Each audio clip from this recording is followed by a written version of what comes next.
장관님 바쁘신데 시간 내주셔서 감사합니다. 제가 감사하죠. 예, 반갑습니다. 우선 이제 남북 관계부터 좀 질문을 드려야 될 것 같습니다. 북한이 계속해서 ICBM 등 도발을 하고 한국 정부에 대해서는 뭐 남조선 것들 이러면서 이런 거친 비난을 지속하고 있습니다. 그 의도나 배경에 대해서는 어떻게 평가하십니까? 우선 지금 그러니까 그 표면적인 현상이 그러니까 남쪽에 대해서 계속해서 강경 노선을 가지고 가겠다라는 얘기고, 네. 그리고 그 강경 노선은 어떤 국제정치적인 그 필요도 있겠지만 그 내부적으로 좀 더 이렇게 이 바깥에서 적을 만들어서 내부적으로 결속을 하기 위해서라도 더 이게 남북 관계에서 미사일 발사라든지 격한 언어라든지 이런 걸 통해서 좀 이렇게 긴장 관계를 의도적으로 만드는 측면이 있다고 생각을 합니다. 네. 아까 그 국제정치적인 측면에서 부분은 계속해서 얘기가 나오겠지만, 그러니까 북한, 중국, 러시아 이런 쪽하고 또 우리 쪽에서는 한국, 일본, 미국하고 이런 이제 크게 일종의 이 대립선이 만들어진 거 아니겠습니까? 근데 그런 상황에서 아마 북한 쪽 입장에서는 지금 러시아가 유크레인 전쟁을 하고 있고 미국과 중국이 갈등이 지속되는 상황에서 아마 한반도에서만 작은 대땅들을 만드는 게 그게 별로 그렇게 유익하지 않다라고 판단을 하는 것 같습니다. 예. 어쨌든 이게 이전 정부부터 계속해서 장기간 남북 관계가 교착 상태에 놓여 있는데 이걸 좀 풀어야 될 텐데 좀 구체적인 계획이 있으신지요? 이제 완전히 이제 차단 정책을 하기 시작을 했는데 지금 이런 상황에서는 지금 한국에 대해서도 더 특히 차단 정책을 쓰고 있는 상황에서 지금 그냥 대화를 계속해서 요구해가지고는 대화로 나올 가능성이 별로 없다고 생각을 합니다. 그런 점에서 그러니까 북한이 대화로 나올 수밖에 없도록 그렇게 만드는 게 중요하다고 생각이 되고, 그 부분이 이제 이 정부의 대북 정책, 특히 비핵화 정책인 담대한 구상 중에도 소위 3D 억제를 하고 그다음에 단념을 시키고 그래서 결국 대화로 이끌어 나가는 그런 그 수단들이 절대적으로 필요하다고 보고, 지금은 그 대화로 이끌기 위해서 억제와 단념 부분이 매우 중요하다 이렇게 생각이 됩니다. 그래서 중국에 대한 관계에 있어서도 미국이 확장 억제 부분에 대해서 분명하게 의지를 밝히고 있고 확장 억제가 지켜질 거라고 생각이 된다면 이 중국도 이 북한이 한반도에서 계속해서 긴장을 만들고 도발을 하는 것보다 대화로 나오는 게 유리할 수도 있다 이렇게 판단할 수도 있을 거라고 생각을 합니다. 네. 말씀하신 담대한 구상은 이제 주로 비핵화에 초점이 맞춰진 것이고요. 남북 관계 관련해서도 좀 새로운 구상을 준비 중이라고 들었습니다. 그렇습니다. 핵심적인 부분 몇 가지만 좀 청사진을 말씀해 주신다면. 이제 통일 구상에 대해서는 청사진을 지금 제가 밝힐 정도까지 지금 진전이 돼 있지는 않고요. 지금 그 미래기획위원회를 만들어서 우리가 그러니까 민간 자문기구를 만들어 가지고 그래서 그 자문기구에 이제 이 대북 그다음에 안보 외교 이런 전문가들을 분야별로 지금 모실 생각입니다. 그런 분들하고 같이 논의해 가면서 앞으로 이 통일구상을 어떤 식으로 만들어야 될지 그런 걸 고민할 단계입니다. 지금 우리가 통일에 대해서 강조하는 부분 그리고 좀 더 구체적인 부분에 대해서 만들려고 하는 것이 신통일미래구상입니다. 30년 가까이 됐으니까 뭔가 이제 새롭고 세상도 많이 바뀌었으니까. 그렇죠. 그래서 내년이면은 그 민족공동체 통일방안도 30주년이 되는 해인데 그래서 거기는 그 대략 3단계를 생각을 하고 있습니다. 그 화해와 협력 단계를 거쳐서 그래서 당장은 이게 체제가 다르니까 이게 그러니까 영어로 얘기하면 컨페더레이션이죠. 남북연합 단계로 그러니까 그 2국가 2체제입니다. 이게 지금 그 최초에 만들어진 지 거의 30년이 된 상황이기 때문에 여러 가지 상황 변화해서 지금 오늘의 상황에서 이게 과연 그대로 적용시킬 수 있는지에 대해서는 지금 그 부분도 검토를 하고 있습니다. 북한 내부를 좀 봤으면 좋겠는데요. 지금 국제사회에서 많이 좀 우려를 갖고 지켜보는 것이 이제 북한의 식량난, 그렇죠. 경제 상황 아니겠습니까? 한국의 일부 당국자는 이제 언론에 뭐 일부 지역에서 아사자가 속출하고 있다 이런 얘기도 나오고 있는데요. 장관님은 북한의 그런 식량 상황을 어떻게 평가하십니까? 이게 조금 약간 그 뭐라 그럴까요? 약간 그 우리도 좀 혼란스러운 상황입니다. 네. 혼란스러운 상황인 게, 그러니까 그 통계 수치로 보면은 되게 이 과거보다 이렇게 많이 낮아지지는 않았습니다. 뭐 작물, 곡물의 생산량이나 그 다음에 외부로부터 주로 중국이 되겠습니다만 도입량을 계산하면은 그렇게 어려운 상황은 아닌데, 근데 최근에 말씀하셨듯이 뭐 개성을 중심으로 해서 이 아사자들이 굶어 죽는 사람들이 생기고 그 외 지역에서도 일부 있다는 얘기가 흔치 않게 들려오고 있습니다. 그리고 북한에서 그 지금 여러 가지 소위 빗장어로장 그런 차단 정책을 쓰는 것도 뭐가 지금 안 좋다는 그 사인이거든요. 과거 동서독 분단 시기에도 동독이 내부적으로 어려움이 있을 때 차단 정책을 했습니다. 뭐 그런 부분도 그렇고, 그 다음에 그 지난달 말에 이 당 중앙위 전체회의가 그 2달 만에 갑자기 다시 열렸는데 그 중앙위 전체회의의 그 의제, 주 의제가 농업이었었습니다. 그래서 그런 걸 보더라도 뭔가 좀 문제는 있는 것 같다. 이렇게 여겨지는데 지금 어쨌든 수치상으로는 그렇게 지금 비관적인 정도까지는 아니라서 어쨌든 좀 앞으로 이 부분에 대해서 정확하게 지금 어떤 상태인지 좀 더 이 워치를 잘 해야 될 것 같습니다. 관련해서 이제 대북 인도적 지원도 예. 관심사인데요. 한국 정부도 좀 대대적으로 유엔을 통해 지원할 의사가 있으신지요? 뭐 정부 입장은 기본적으로 그 인도적인 지원은 군사적인 상황이나 정치적인 상황과 상관없이 북한이 인도적인 지원이 필요할 때 언제든지 도울 것이다. 이게 뭐 기본적인 입장이고 변함이 없습니다. 지금도 사실은 지금 그 WFP가 북한에 대해서 준비하는 그 지원 중에서 약 1,000만 불 정도 가량이죠. 1,000만 불 정도가 이미 들어가 있고, 그다음에 얼마 전에 WFP에서 뭐 북한이 그러니까 외부의 지원을 수용할 경우에 지원할 금액 중에서 일부가 부족하다 이런 얘기를 발표한 적이 있는데 저희들 입장에서는 뭐 필요하다면은 적극적으로 검토할 생각입니다. 근데 문제는 지금 이 북쪽이 아까 얘기했듯이 소위 빗장 걸어 잠그기 차단 정책 이런 식으로 해서 지금 이 지원의 배후에 이 대한민국이 있으면 절대 안 받고 있는 상황입니다. 그래서 그런 부분들이 좀 장애가 될 수 있을 것 같아서 좀 걱정입니다. 알겠습니다. 네. 최근에 또 김정은 북한 국무위원장이 딸 김주애를 자주 정치 행사에 등장시키고 있습니다. 여러 해석들이 나오고 있습니다만 장관님은 어떻게 그 의도를 어떻게 보십니까? 글쎄요, 그러니까 일단은 광고의 목적, 홍보의 목적이라면 북한이 어느 정도 성공하지 않았나 이렇게 생각을 하는데, 근데 뭐 여러 가지 해석들이 있습니다. 우선 뭐 가장 그 눈에 띄는 그 해석, 그리고 논란이 많은 해석이 과연 김주애가 후계자냐, 뭐 이런 얘기가 있습니다만은 그 부분은 좀 이른 거 아닌가 이렇게 생각이 됩니다. 우선 김정은의 나이가 지금 뭐 이제 40 정도 된 상황이고, 그다음에 북한이라는 체제가 굉장히 이 군사국가처럼 돼 있는 상황에서, 그리고 또 굉장히 가부장적인 사회에서 여성 지도자가 과연 가능하겠느냐 이런 여러 점들을 고려할 때 아직 김주애가 후계자다 이렇게 보는 건 조금 이른 것 같고, 그럼 나머지 이제 생각할 수 있는 부분이 그럼 도대체 뭐냐인데, 일단은 그러니까 지난 2월 8일 열병식 때도 봤듯이 백두혈통 결사 보위를 뭐 그 앞에서 외치고 이러는 걸 볼 때 일단은 이 4대 세습을 하겠다라는 의지가 분명한 게 아닌가. 이 김주애가 백두혈통을 상징하기도 하지만 또 다른 한편으로는 그 어떤 미래 세대를 상징하기도 하니까 이런 뭐 미사일과 무슨 핵이라든지 이런 걸로 돈을 엄청나게 쓰고 있는 것이 결국은 우리 미래 세대를 위한 것이다.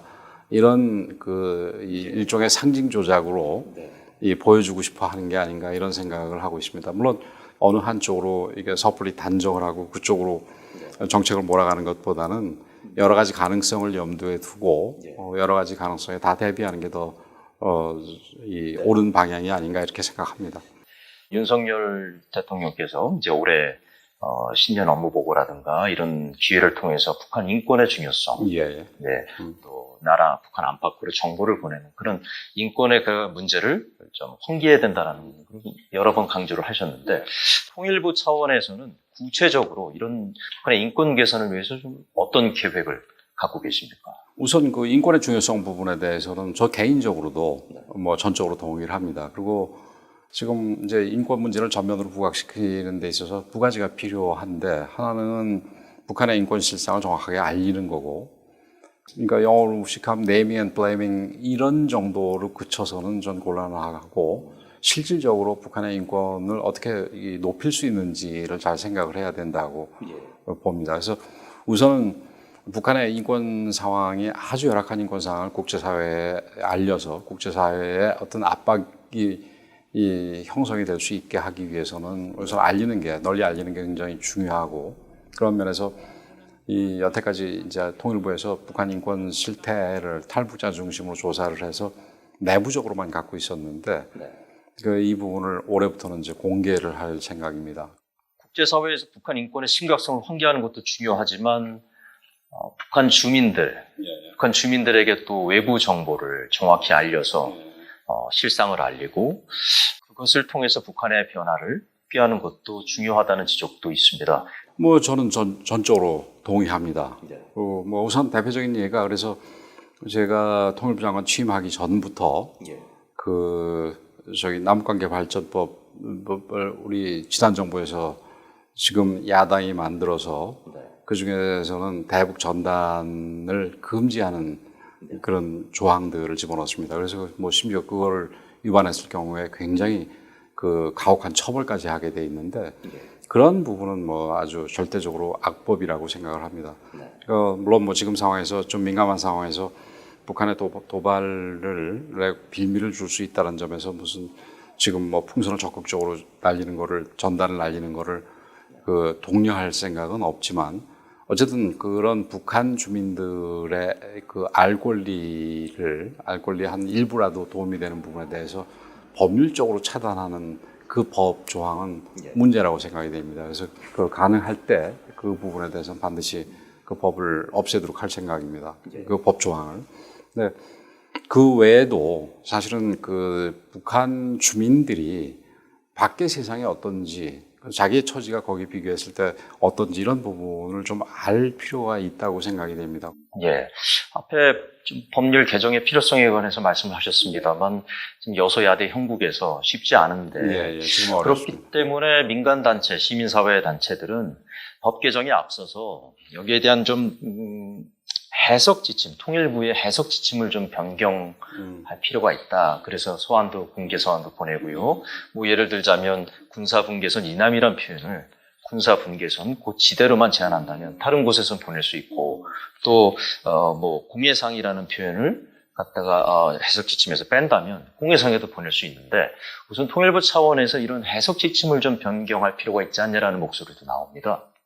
저도 뭐 기본적으로 법률가지만 해석 지침의 통일부의 해석을 가지고 그 법을 무력화하기는 쉽지 않습니다. 그래서 그 법을 무력화하는 방법은 하나는 헌법재판소에서 그게 위헌으로 판결을 하는 거고 또 하나는 그 국회에서 새롭게 법을 개정을 하는 거고 뭐 두 가지가 있을 텐데 지금 아까도 말씀하셨듯이 지금 우리가 여소야대 상황이고 야당 입장에서는 아주 적극적으로 그 법을 지키려고 하고 있기 때문에 두 번째 옵션은 뭐 우리가 지금 불가능한 거고 첫 번째 옵션은 헌법재판소에서 좀 현명한 판단이 내려져서 그 조항을 알 권리라든지 아니면은 표현의 자유라든지 이런 거 위배로 해서 위헌이라고 결정을 하면은 그거는 그 법을 무력화시킬 수가 있게 됩니다. 그것도 헌법적으로. 그래서 그 부분에 대해서 지금 아까 이 통일부 차원에서 의견서도 내서 이거는 위헌이다라는 거를 강하게 주장을 함으로써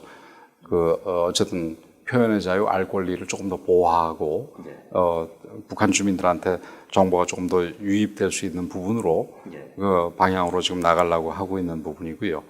뭐 궁극적으로는 법을 바꿔야 된다고 생각을 합니다. 그래서 내년에 이제 우리 선거가 있는데 그 법에 대해서 이 문제가 있다라고 법이 이 법조항이 없어져야 된다고는 그런 세력이 다수당이 되어야지 된다고 생각을 합니다. 그런 차원에서는. 이게 뭐 제가 그 정부에 있는 입장에서 정책인 얘기를 하기가 곤란하지만 어쨌든 그 조항과 관련해서는 저는 그렇게 봅니다. 최근에 북한의 지금 억류자 문제, 납북자 문제도 지난 정부에 말씀하셨듯이 큰 주목을 받지 못했고 그 때문에 가족들이 많은 어려움을 겪었던 것으로 압니다. 근데 최근 들어서 또 장관님 취임 이후에 그 억류자 가족도 만나시고 또 최근에는 그 관련해서 기독교 지도자들과 함께 그 논의를 하셨다고 들었습니다. 어떤 좀 얘기들이 나왔습니까? 기독교 개신교 계통의 그 지도자들 여러분들이 오셔서 억류자 문제 해결을 위해서 노력하겠다는 말씀에서 뭐 제가 굉장히 고마웠습니다. 그래서 그 부분에 대해서 정부로서도 그 뭐 더 앞장서고 또 도와드릴 거 있으면 도와드리고 그렇게 할 생각이다라는 말씀을 드렸고, 억류자 부분에 대해서 우리가 정부 차원에서든 사회 차원에서든 좀 더 많은 관심을 가져야 될 거라고 생각이 되고, 그다음에 그 소위 프라이카우프라고 과거 동서독 당시에 이 정치범들을 지불하고 돈보다는 실제로는 물건이었습니다. 거기서도 전용 문제가 조금 걱정이 돼가지고 그 물건을 주로 주고 왔는데 그런 부분도 우리가 검토할 필요가 있다 이렇게 생각을 합니다. 서방 세계 일부 전문가들은 북한이 과거에 억류됐던 미국인, 캐나다인, 호주인들은 다 풀어주지 않았습니까? 그렇죠. 근데 우리 민족끼리를 상당히 강조하면서도 한국인만을 풀어주지 않는 것에 대해서 이게 사대주의 아니냐, 또 좀 극단적으로 얘기하면 이거 인종차별주의 아니냐, 이런 비판까지 하고 있습니다. 거기에 대해서는 좀 어떻게 보십니까? 뭐 저는 그 북한의 태도가 아주 잘못됐다고 생각이 됩니다. 거기에는 그 뭐 인종차별 얘기를 하셨는데 그 한국계 외국인들을 또 다 풀어줬습니다. 국적이 이제 미국, 예, 국적이 캐나다거나. 미국이거나 뭐 캐나다거나 이런 경우. 근데 한국 국적의 한국인들만 안 풀어준 거는 이거는 있을 수가 없는 일이라고 생각을 하고, 그 부분에 대해서는 그 지난번에 이제 한미일이 이 삼국 정상회담 마치고 프놈펜 공동선언에서도 억류자 문제를 언급했지 않습니까? 그래서 이런 부분에 대해서 인권 문제 전반과 마찬가지로 북한에 대해서 국제사회를 통한 압박, 그다음에 우리가 이제 언젠가 남북 간의 대화가 다시 열리게 됐을 때 이 억류자 문제라든지 그 뭐 납치자 문제라든지 국군포로 문제라든지 이런, 그리고 뭐 이산가족 문제 같이 인도적인 문제, 인권에 관한 문제를 좀 강조해서 제안할 생각입니다. 네. 올해가 이제 6.25 한국전쟁 정전협정 70주년입니다. 북한에서는 조국해방 승리의 날로 선전을 하고 있습니다만 왜곡해서 또 한미동맹 또 70주년이기도 하죠. 이 남북관계 개선을 위해서 좀 미국 정부가 좀 어떤 지원 또는 노력을 좀 더 하면은 좀 도움이 될 거라고 보시는지요?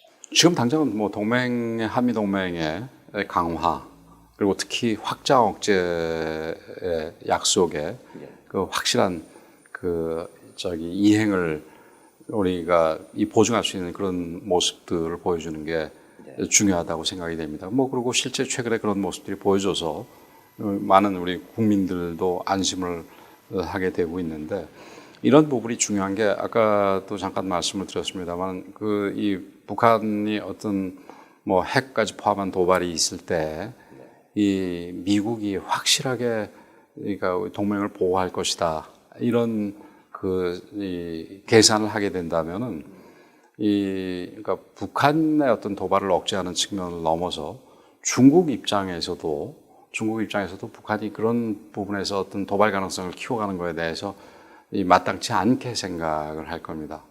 이제 그럴 경우에 북한이 뭐 미사일을 몰라도 특히 핵 문제와 관련해서는, 그리고 전반적인 고강도 도발에 대해서 북한에 대해서 내부적으로 조금 이렇게 제한을 시킬 그럴 가능성도 높아질 수 있기 때문에 그런 면에서라도 어떤 동맹의 모습을 강화시키는 모습을 외부에 분명하게 보여주는 게 필요하다고 생각을 합니다. 네.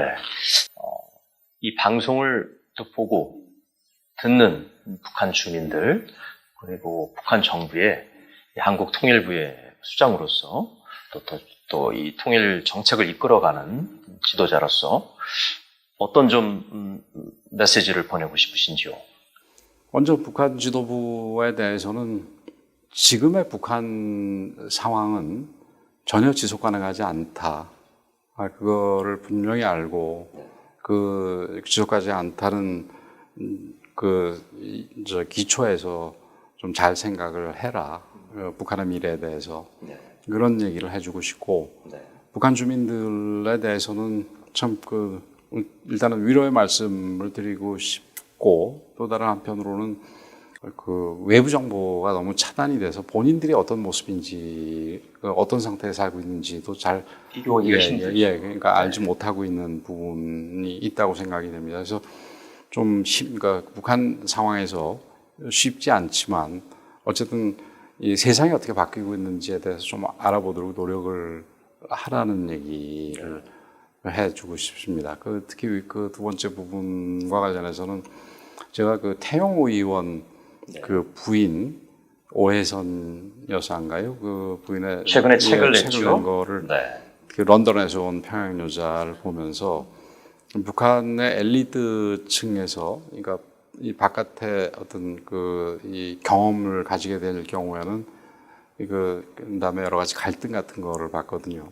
그래서 엘리트 중에서도 뭐 그렇게 외부의 경험은 아니라도 내부에서라도 바깥의 모습을 보게 될 때 그러니까 당장 무슨 뭐 북한 체제가 무너지고 이런 게 아니라 북한 체제가 그러니까 오히려 이 건강하게 계속되기 위해서는 어떤 변화가 필요하다는 부분을 틀림없이 자각을 하게 될 겁니다.